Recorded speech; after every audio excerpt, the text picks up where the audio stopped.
wakati wa kufuturu. Yaani wote hapa tunawasikiaga kina Sheikh Abbas, Sheikh Yusuf, kina Sheikh Yongo, Mufti na kadhalika.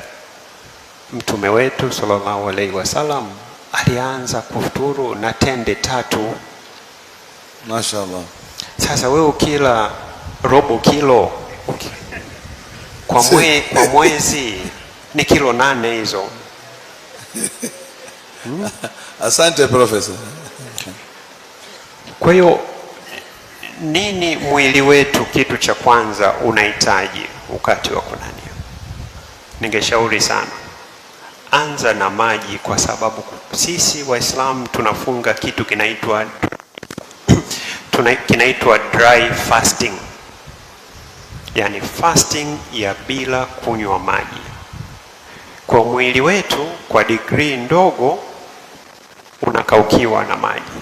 Kwa kitu cha kwanza unachohitaji kupata maji, na uzuri wa tende ni kwamba kwanza una sukari ambayo ni natural, la pili una kitu kinaitwa fiber, la tatu una protein.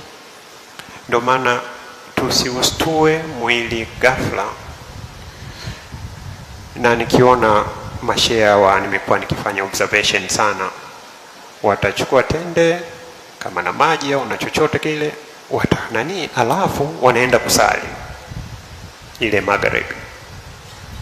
Sasa mwili wakati ule unajitayarisha kwamba umeshapata maji glasi moja au zile chupa moja.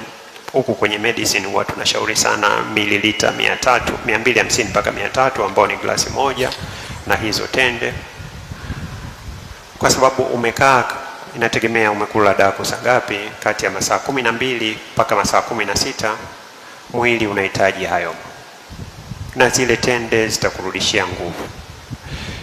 Sasa epuka kuanza na vitu vizito, urojo, vitu vya kukaanga, vitu vyenye sukari nyingi, vitu vyenye chumvi. Kuna chaguzi nyingi ndugu zangu Waislamu.